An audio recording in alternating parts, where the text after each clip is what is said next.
एक बार भगवान बुद्ध जेतवन विहार में रह रहे थे। भिक्षु चक्षुपाल भगवान से मिलने के लिए आए थे।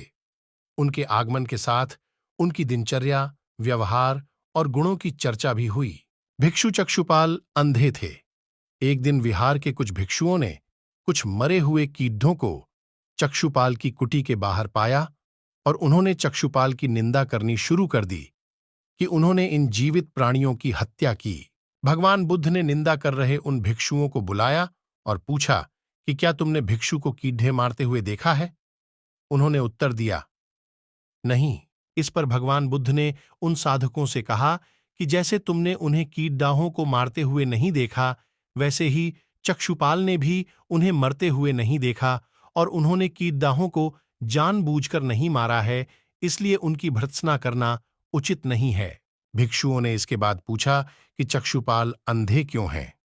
उन्होंने इस जन्म में अथवा पिछले जन्म में क्या पाप किए?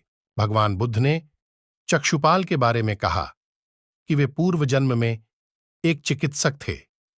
एक अंधी स्त्री ने उनसे वादा किया था कि यदि वे उसकी आंखें ठीक कर देंगे तो वह और उसका परिवार उनके दास बन जाएंगे। स्त्री की आंखें ठीक हो गईं, पर उसने दासी बनने के भय से यह मानने से इनकार कर दिया। चिकित्सक को तो पता था कि उस स्त्री की आंखें ठीक हो गई हैं, वह झूठ बोल रही है। उसे सबक सिखाने के लिए या बदला लेने के लिए चक्षुपाल ने दूसरी दवा दी। उस दवा से महिला फिर अंधी हो गई। वह कितना ही रोई पीटी, लेकिन चक्षुपाल जरा भी नहीं पसीजा। इस पाप के फलस्वरूप अगले जन्म में चिकित्सक को अंधा बनना पड़ा। एक बार भगवान बुद्ध अपने अनुयायियों के साथ किसी गांव में उपदेश देने जा रहे थे। उस गांव से पूर्व ही मार्ग में उन लोगों को जगह जगह बहुत सारे गड्ढे खुदे हुए मिले।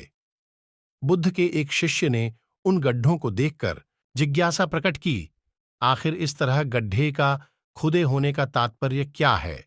बुद्ध बोले, पानी की तलाश में किसी व्यक्ति ने इतने गड्ढे खोदे हैं। यदि वह धैर्यपूर्वक एक ही स्थान पर गड्ढे खोदता तो उसे पानी अवश्य मिल जाता, पर वह थोड़ी देर गड्ढा खोदता और पानी न मिलने पर दूसरा गड्ढा खोदना शुरू कर देता। व्यक्ति को परिश्रम करने के साथ धैर्य भी रखना चाहिए। एक बार भगवान बुद्ध भिक्षा के लिए एक किसान के यहां पहुंचे। तथागत को भिक्षा के लिए आया देखकर किसान उपेक्षा से बोला, श्रमण, मैं हल जोतता हूं और तब खाता हूं। तुम्हें भी हल जोतना और बीज बोना चाहिए और तब खाना खाना चाहिए। बुद्ध ने कहा, महाराज, मैं भी खेती ही करता हूं। इस पर किसान को जिज्ञासा हुई और वह बोला, मैं न तो तुम्हारे पास हल देखता हूं, ना बैल और ना ही खेती का स्थल। तब आप कैसे कहते हैं कि आप भी खेती ही करते हो? आप कृपया अपनी खेती के संबंध में समझाइए। बुद्ध ने कहा, महाराज, मेरे पास श्रद्धा का बीज, तपस्या रूपी वर्षा और प्रजा रूपी जोत और हल है।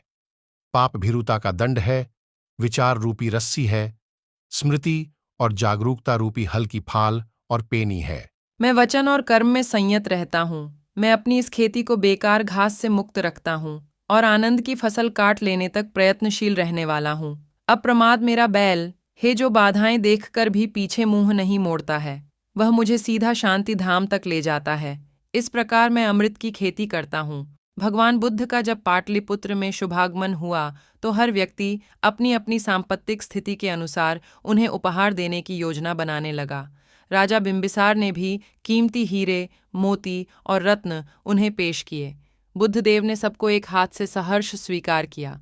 इसके बाद मंत्रियों, सेठों, साहूकारों ने अपने अपने उपहार उन्हें अर्पित किए और बुद्धदेव ने उन सबको एक हाथ से स्वीकार कर लिया। इतने में एक बुढ़िया लाठी टेकते वहां आई।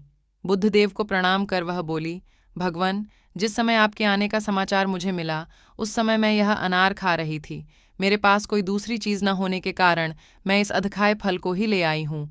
यदि आप मेरी इस तुच्छ भेंट स्वीकार करें तो मैं अहोभाग्य समझूंगी। भगवान बुद्ध ने दोनों हाथ सामने कर वह फल ग्रहण किया। राजा बिंबिसार ने जब यह देखा तो उन्होंने बुद्धदेव से कहा, भगवन, क्षमा करें, एक प्रश्न पूछना चाहता हूँ।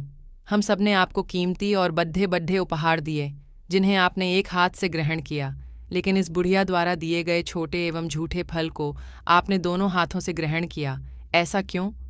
यह सुन बुद्धदेव मुस्कुराए और बोले, राजन, आप सबने अवश्य बहुमूल्य उपहार दिए हैं, किंतु यह सब आपकी संपत्ति का 10वां हिस्सा भी नहीं है। आपने यह दान दीनों और गरीबों की भलाई के लिए नहीं किया है, इसलिए आपका यह दान सात्विक दान की श्रेणी में नहीं आ सकता। इसके विपरीत इस बुढ़िया ने अपने मुंह का कौर ही मुझे दे डाला है। भले ही यह बुढ़िया निर्धन है, लेकिन इसे संपत्ति की कोई लालसा नहीं है। यही कारण है कि इसका दान मैंने खुले हृदय से दोनों हाथों से स्वीकार किया है।